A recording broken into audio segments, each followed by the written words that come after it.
small school system just outside of Three Forks might be the first school system in the country to decide to reopen amid the pandemic. I'm Cody Boyer, showing you what measures they're taking to take it seriously. The COVID-19 pandemic poses yet another complication in the Gallatin Valley, and that's finding childcare. I'm Gabby Crevitt, and I'll have the story coming up. A local Bozeman business helping other small businesses across the country. I'm Annie Johnson, and I'll have that full story coming up. Just ahead of 6:30 on this Wednesday, Chet Lehman, Matt Elwell in studio, Caitlin Corbett from Studio 47B, where you're able to dash out occasionally and take some beautiful pictures. We'll share those with you in a little bit. Nice picture. That is a good picture. Through the screen and then outside. Through the screen, over the river and through the woods. Yeah, exactly. Temperatures this morning, fantastic actually. Overall into the 40s. It's not bad. A beautiful sunrise. 28, one of our cooler temperatures in West Yellowstone. Clouds are starting to roll in. That's the reason why we had the beautiful sunrise this morning. It looks like we'll see some scattered showers by the afternoon. Some of those could be heavy, especially west of the divide.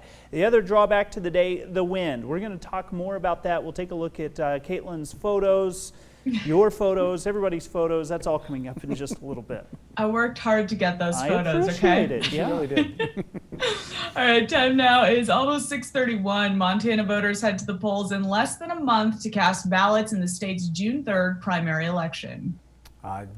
Actually, now that not only in the state of Montana, but nationwide, a school talking about being one of the first to open. MTN's Cody Boyer shows us how it's possible. For most in Willow Creek, they say if you're not looking, you might miss it if you're just passing through. But for Willow Creek Public School, they might be one of the first to reopen in the country amid the pandemic. 1, 2, 3, 4, 5. This is what we need to do for the parents and for our students. This is part of a new reality for Superintendent Bonnie Lauer, 18 staff members and only 56 students. Names are on the desks, ready to roll. We have a lot of working parents. 2 parents are at work all day long, and they've got multiple students sitting at home trying to do their work. Lauer met with the board. Come May 7th, they decided to leave the option to parents open. We polled our parents, and 76% of the students will be coming back to school. The parents have a choice to opt out and do the off-site learning. Lauer says many parents do not have the internet or the resources to do remote learning outside of packets. Being among the first to reopen nationwide, every precaution must be taken. We're putting all the safety measures that we possibly can into opening. That includes in the classroom, with 6-foot pool noodles in every classroom and desks already put 6 feet apart. Custodians will clean bathrooms routinely after each use. The bus will look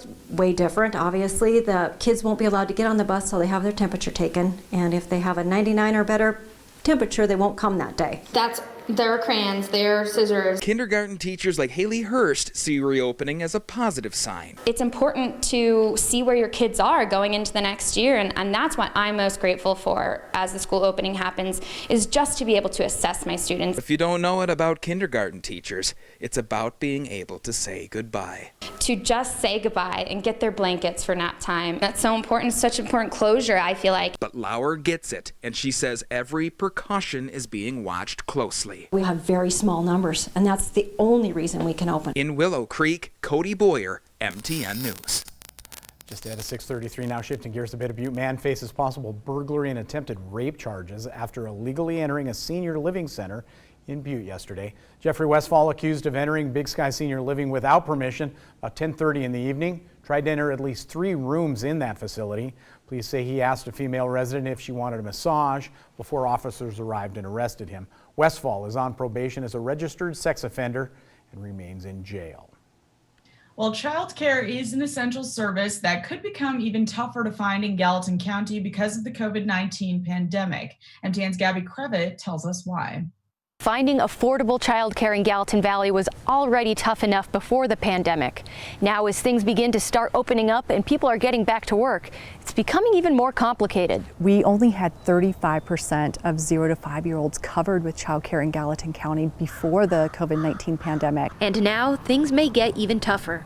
Most schools in the area will continue with remote learning for the remainder of the school year, and parents are starting to get back to work. So you can imagine now with schools closed, how much more time there is needed for childcare and how that impacts businesses and their employees. And like many businesses during the pandemic, childcare providers are operating at a limited capacity with extra safety precautions in play. So it's hard to make ends meet. When we see a pandemic shut down and childcare's had to close, it became very difficult for many of them to stay open financially. Even if they could come up with the safety measures to keep the children safe, they just weren't able to make it financially to stay open. Jamison says community partners are at work looking for local solutions, but some of those solutions require some financial assistance. Many child care providers across the state have been able to take advantage of small business loans and are waiting for additional relief from the Child Care Development Block Grant. And while federal aid can help child care providers keep their doors open, Jamison says the issue is more complex and may require us to change the way we think about childcare. I don't want things to go back to normal after this crisis is over. I want them to go back to better than normal. In Bozeman, Gabby Crevitt, MTN News. 6:35 now. Here in Montana last week, we told you about a pair of bald eagles found dead north of Bozeman and an ongoing investigation looking into what killed them. Now we know they left behind several chicks. With the help of the Montana Department of Fish, Wildlife and Parks, the Montana Raptor Conservation Center, and a volunteer professional tree climber, crews were able to find a way to physically take the bald eaglets and put them in a new nest. Wardens and conservationists say this is the best way for the baby eagles to survive, and in most circumstances, adult eagles will actually accept and adopt new babies naturally. It really presents the best chance at survival in the wild for orphaned eaglets. They can't be raised in captivity and released later in the wild. They become accustomed to humans really quickly at that age, and so this is really the best chance that we were able to give these chicks. By the way, the cause of death of the eagle parents still being looked into at the federal level. As for the eaglets, and last check, FWP wardens say the babies look like they are doing just fine. Always good news. Meantime, an entrepreneur from Bozeman grows his business from the ground up and is now in a position to help other small businesses all across the country. MTN's Andy Johnson has his story. Throughout this pandemic, we've seen how the Gallatin County community has gone above and beyond to help each other out. And that's exactly what this local tech company is trying to do, not only for this community, but for small businesses across the country. It's easy to be great when everything's great.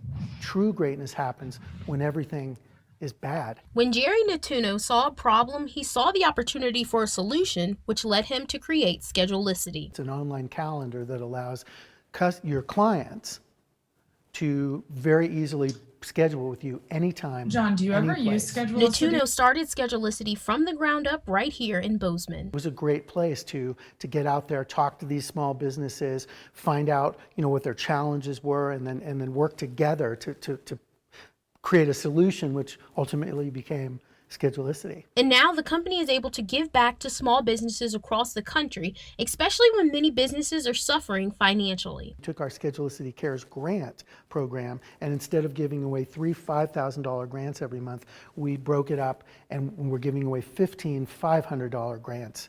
Every other Monday, Wednesdays, and Fridays. We've been doing this for the past month just to try and help as many people as we possibly could. And the successful entrepreneur has some advice for everyone during this time. My daughter's an esthetician downtown. She lost her job, right? Trying to figure out how to pay her rent. But now's the time. You know what? Learn something different. What other things do you want to learn in aesthetics that you could be learning right now? So when you go back, you're the best esthetician you could ever be. Reporting in Bozeman, Annie Johnson, MTN News. Also in pandemic response news in Montana, the American Prairie Reserve is donating more than 4,000 pounds of bison meat to the Montana Food Bank Network. It says this is equivalent to more than 12,000 servings and will help Montanans facing food security concerns during the COVID-19 pandemic. Montana Food Bank Network is the state's only statewide food bank and will distribute the bison meat across the state to food pantries around Montana. The American Prairie Reserve says the goal was to help fight hunger during difficult times for Montanans. Harvesting bison is something that we do on a regular basis to help the health and sustainability of our herd. So it just made sense, and it was a good fit for us to reach out to the Montana Food Bank Network, which has been doing so much for people all around the state. The American Prairie Reserve is a nonprofit conservation organization in Montana with a wild reserve outside of Lewistown, Montana. That's great to see. Another way, just helping people out during the pandemic. Absolutely. 12,000 servings of a good protein-rich bison meat. That's fantastic stuff.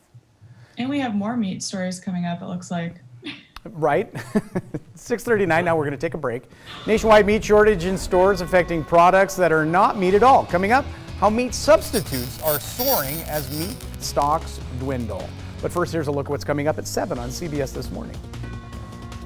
Good morning. Ahead on CBS This Morning, Dr. David Agus tells us about the upsides and risks to a new approach in fighting coronavirus. Also, isolation has many people feeling anxious. We'll let you know ways to improve your mental health. Plus, we continue to look at the new normal. Only on CBS This Morning, the CEO of Southwest Airlines on the future of air travel. And in our More Perfect Union series, see how musicians in New Orleans are keeping the spirit of the city alive through these tough times. We'll see you at 7.